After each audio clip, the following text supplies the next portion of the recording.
इस जातीय जनगणना से होने वाला नहीं है। एक नफरत पैदा करने के सिवा हमारे जैसे सामाजिक कार्यकर्ता जो है एक बकवास के रूप में जो है पब्लिक मनी के दुरुपयोग के रूप में मैं इसे मानता हूँ। सरकार को सबसे पहले ये चाहिए था कि हमारे राज्य में कितने बेरोजगार छात्र हैं, बेरोजगारों की संख्या कितनी है और स्वास्थ्य के क्षेत्र में कितने ऐसे लोग हैं जिनका सही तरीके से सरकार इलाज नहीं करा पा रही है, उनका संख्या का, उनकी स्थिति का जायजा लेना चाहिए। कितने ऐसे किसान हैं जिनके खेतों में समय पर पानी नहीं मिल रही है, उन्हें समय पर खाद नहीं उपलब्ध हो रहा है। पूरे बिहार में शिक्षा का जो स्तर है, मैं यूनिवर्सिटी की बात कर लूँ, पटना यूनिवर्सिटी, आज जब पटना यूनिवर्सिटी को बचाने की बात आई तो ये कोई राजनेता सामने नहीं आए। लेकिन राज्य की जनता को सोचना चाहिए कि हम इनको किस लिए भेजें, सत्ता में किस लिए, विपक्ष में किस लिए हम भेजे, जो है ये क्या कर रहे हैं। यहाँ की शिक्षा व्यवस्था को ख़त्म कर दिए। आपके पास कोई ज्ञान नहीं रहेगा। हाल के दिनों में आपने देखा कि राज्यसभा विधान परिषद में जिन लोगों को इन लोगों ने भेजा जो है, राज्य में कोई राज्यसभा में जाने वाला कोई व्यक्ति नहीं था जो है। स्वागत है आपका लाइव बिहार में, मैं आपके साथ रूपम।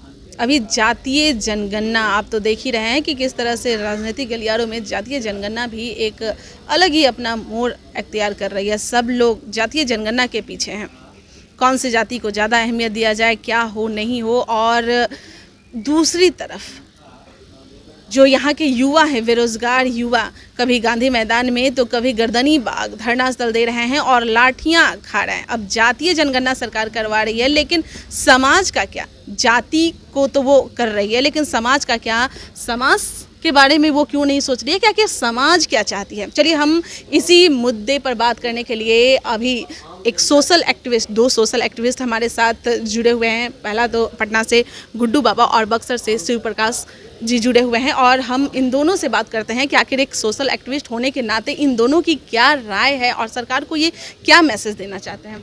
सर मुझे ये बताइए कि अभी जातीय जनगणना चल रही है, आप देख ही रहे हैं कि कैसे पक्ष विपक्ष एक दूसरे पर किस तरह से निशाना कस रही है और सड़कों पर जो रोजगार के लिए युवा है वो मारे फिर रहे हैं, लाठियां खा रहे हैं इसी प्रशासन के द्वारा। क्या कहेंगे आप इस पर? देखिए, जातीय जनगणना जो है ये पार्टियों का अपना मामला है। हम लोग सामाजिक कार्यकर्ता हैं। समाज की दृष्टि से जो हमारी अपनी सोच है, सरकार को सबसे पहले ये चाहिए था कि हमारे राज्य में कितने बेरोजगार छात्र हैं, बेरोजगारों की संख्या कितनी है और स्वास्थ्य के क्षेत्र में कितने ऐसे लोग हैं जिनका सही तरीके से सरकार इलाज नहीं करा पा रही है, उनका संख्या का, उनकी स्थिति का जायजा लेना चाहिए। कितने ऐसे किसान हैं जिनके खेतों में समय पर पानी नहीं मिल रही है, उन्हें समय पर खाद नहीं उपलब्ध हो रहा है। पूरे बिहार में शिक्षा का जो स्तर है, मैं यूनिवर्सिटी की बात कर लूँ, पटना यूनिवर्सिटी, आज जब पटना यूनिवर्सिटी को बचाने की बात आई तो ये कोई राजनेता सामने नहीं आए। उसके एक एक हॉस्टल पे जाकर व्यक्तिगत रूप से हमने सर्वे किया। हमने पटना उच्च न्यायालय में इसकी गुहार लगाई।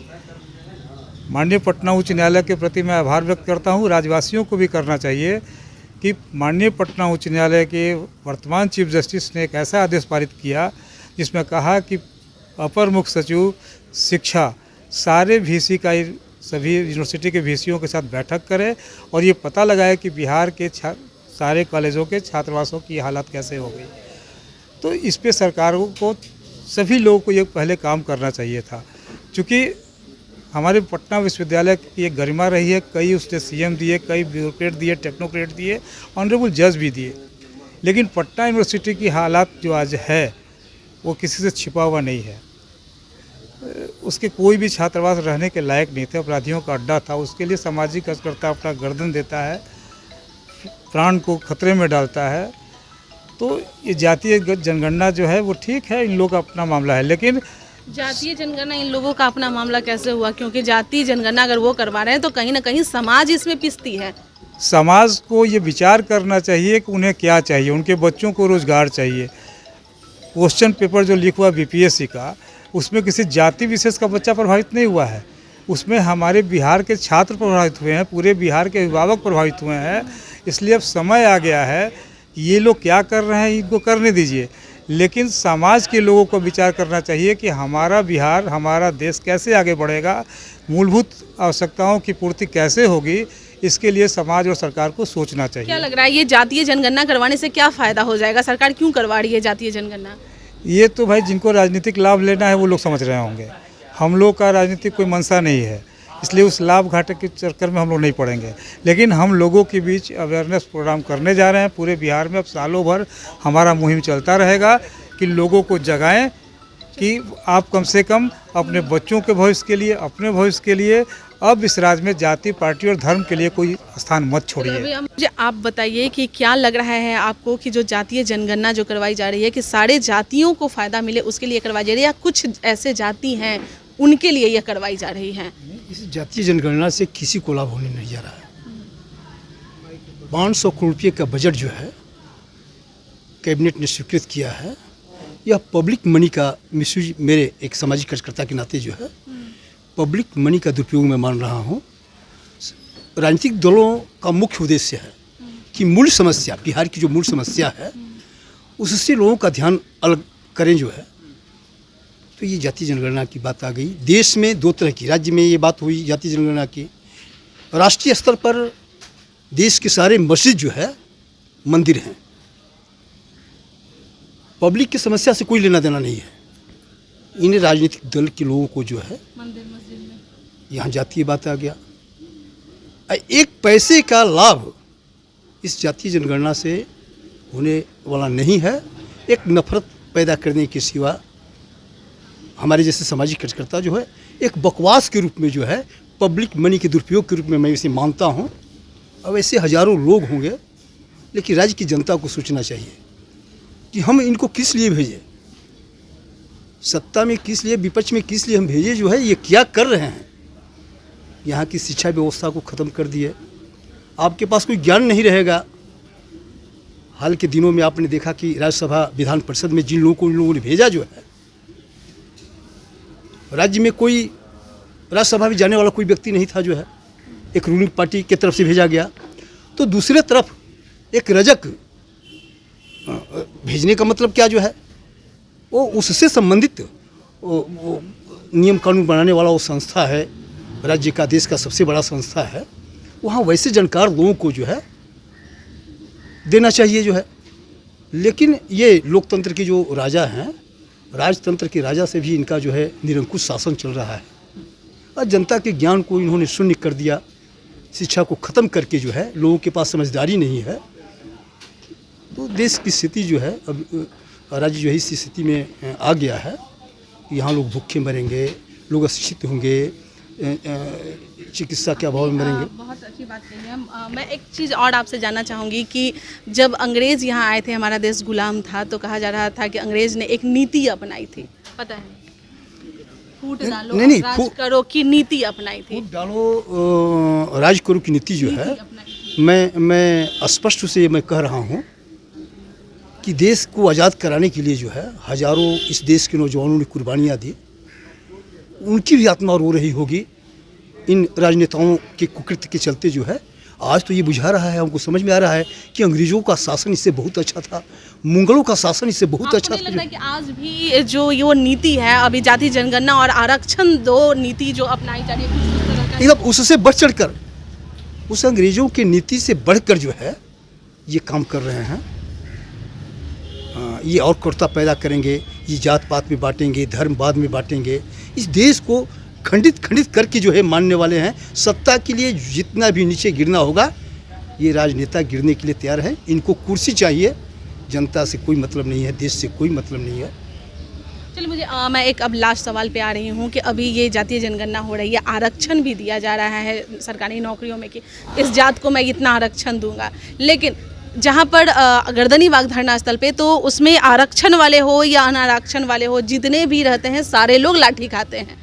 सभी लोग खाएंगे लाठी जो है। वहाँ पर तो आरक्षण का लाभ, तो आरक्षण का लाभ ही जो आर्थिक स्थिति इनकी सुधर गई जो है, वो कहाँ छोड़ते हैं।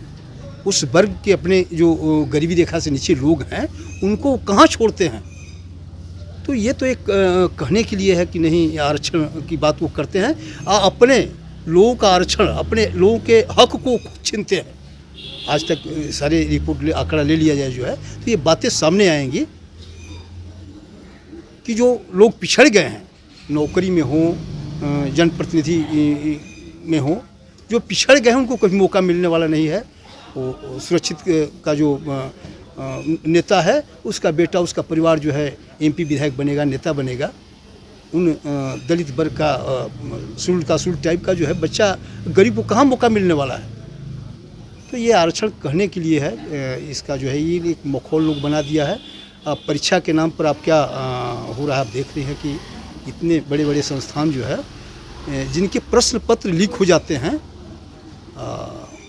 और जो शामिल लोग हैं लोक सेवा आयोग में एक दशक से जो है, वहाँ उनके चहेते लोग जो है, जिनको बैठाया गया है, यही करने के लिए बैठाया गया है कि हम अपने गरीबी लोगों को जो है इन प्रकार हम अपना लाभ पहुंचाएंगे।